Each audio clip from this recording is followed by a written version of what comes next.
Hey guys, nice to meet you. Okay, let's Let's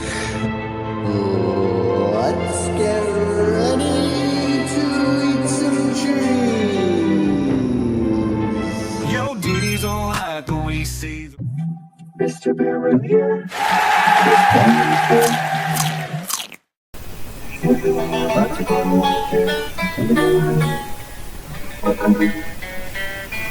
is Mr. Bearroot. Hey guys, I'm going to show you how I cut the shingles.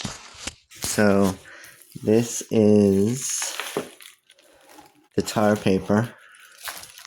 Hope you guys are doing great today, by the way. This is tar paper. You get it for about $100 a roll from the hardware store. And it has a bottom on it that's, when you melt it, it turns into gooey tar.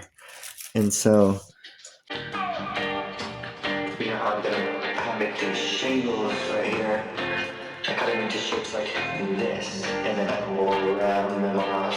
How's it going? Alright, so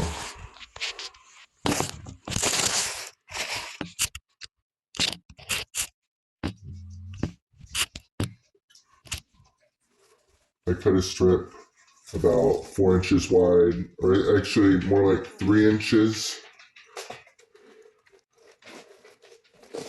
Like that. God, my hand hurts. I've cut like 700 shingles over the last couple weeks. And some may ask, why can't you just add a whole strip of roofing instead of cutting individual shingles? And you can't add strips because then the water won't drain off perfectly off the roof, because there will be a lip across the whole roof if you put one strip across the whole roof. So you can't do strips. And in this case, I can't add a whole entire another layer of roll roofing over the other roofing that has nails. What I mean to say is I can't add a whole nother roll of torch roofing over the roll roofing because there's already 2 layers of roofing and it would be too much weight, especially with the earthquakes around here in Northern California. And so this is my brilliant, yet very difficult way of making shingles out of strips. So once I cut the 3 to 4 inch wide strips, I will cut 2 to 3 inch wide pieces out of those, like so. And then from that, you go like this. I'll show you. You start here and you cut almost to the top and around.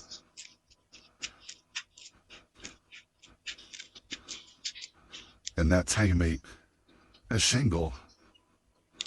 We'll do that one more time. You should do that, several hundred times, if not 1,000 times, and you'll have all the shingles you need. Cover all the nails. So we'll see you guys in a minute on the roof. Or to roof. Hey guys, how's it going? On the roof today and doing some shingles where we cover the nails right here because we were having a tiny bit of Leakage. from an unknown, probably through an unknown source here on a nail. And so I had the idea that we can cover the nails with torch roofing. And so I just had the propane torch up here and was torching them down. I will show you that later too. I'll show you how the actual torch works. And so I cut pieces of torch roofing off and fashioned them into these little palm-sized oval on one side shingles, and that way when the water comes down it will funnel off of the round part like so and go down the shingle, and this protects over the nail better than anything I can think of. I asked a bunch of roofers and they'd never heard of this, so I guess I invented some kind of new nail protection.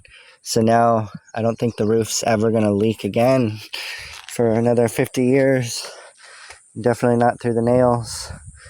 And so another invention that I thought of that the roofers have never heard of is what my wife has done here, where we put tar, like 3 tubes of roofing tar, and you put it basically in the shape of a pyramid. And now, so the idea is same as the shingles, the water comes down and it hits the top here and funnels down from the top of the pyramid to the bottom and out.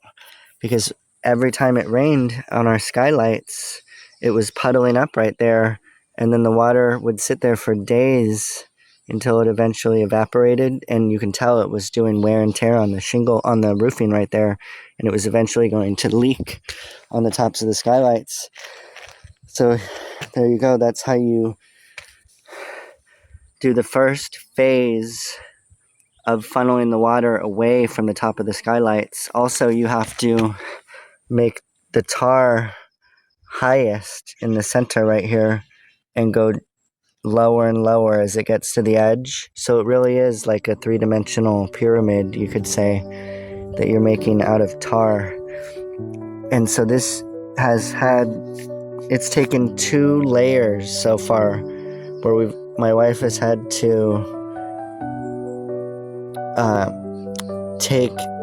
she's had to do the first layer where she outlines it all and puts one thinner layer on, and we let that dry for a couple days, several days. I would say you want to let it dry at least 2 or 3 days after you do it for the first layer. Then you come in with a second layer and you make it higher in the center, and I believe it's going to require actually a 3rd layer of tar. Another couple, it'll take like 5 layers, 5 tubes of tar total just to make this shape.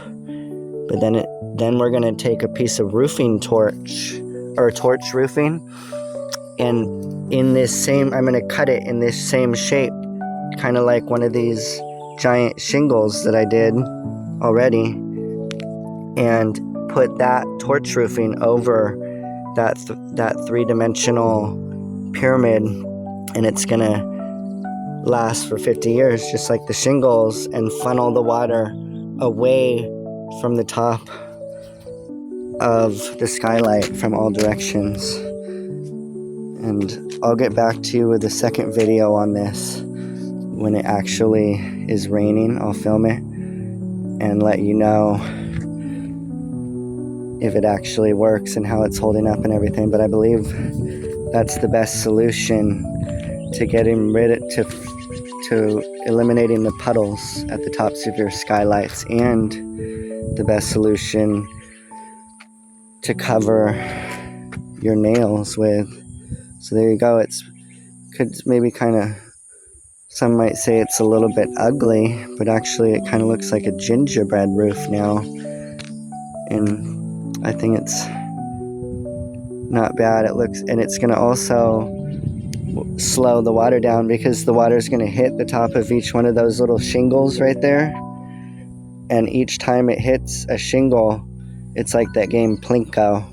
It's going to slow the water down each time, and so that's going to make the roll roofing last longer, because it will get eroded away slower with the slower speeds of the water.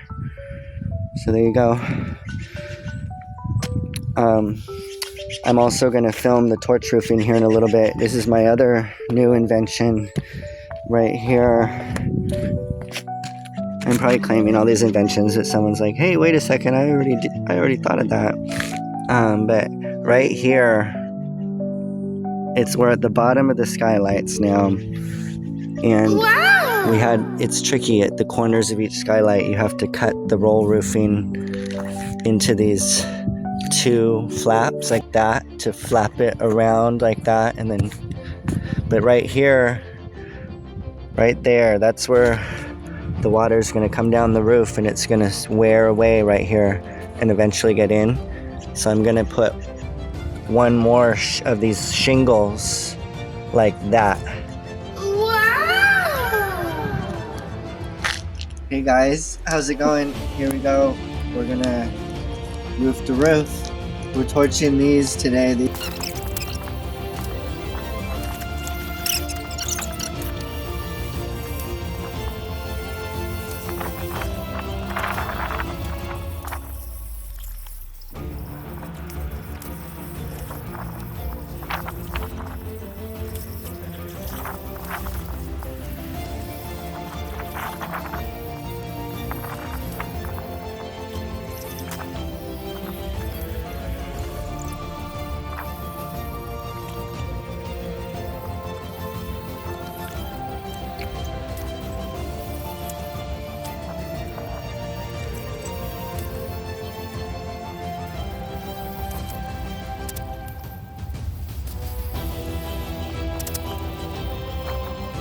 These are the shingles that I cut. These are super cool. This is torch roofing, and I cut it in strips this tall, like 4 inches tall. And then once you have the strip, then you cut them about 3 inches wide, and then you round them off on the tops. And so the idea is, like you saw earlier on the other roof, now we're on another roof, by the way. Now we're on the cottage roof. Before we were on over the game room. So the water is just going to hit the tops of these and roll over them. And so these go over to protect the nails. Because that, when you have a leaky roof, often it leaks through where one of the nails attaches. So here we go. Here's how you torch. Here's how you torch one of these shingles.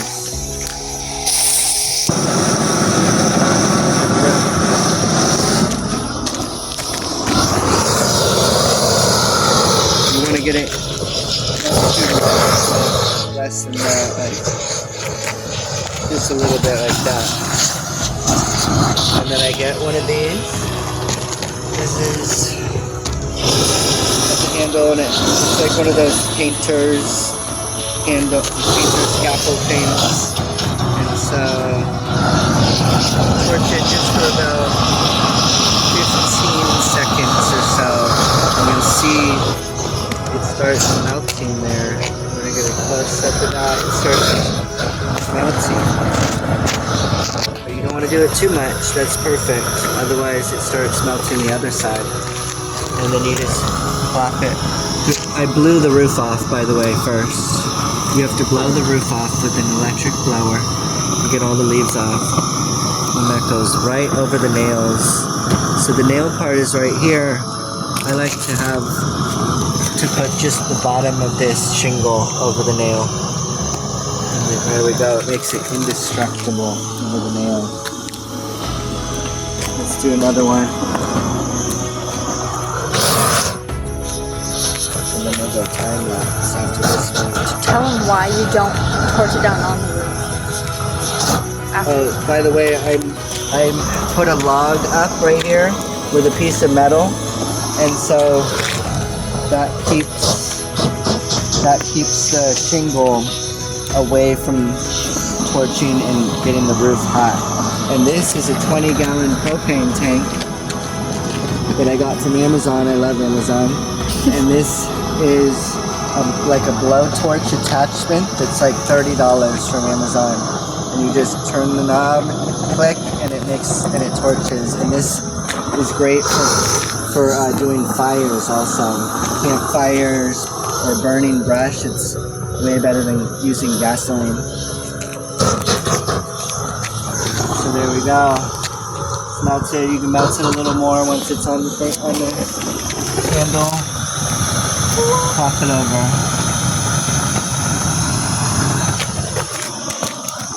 Very good. Time lapse.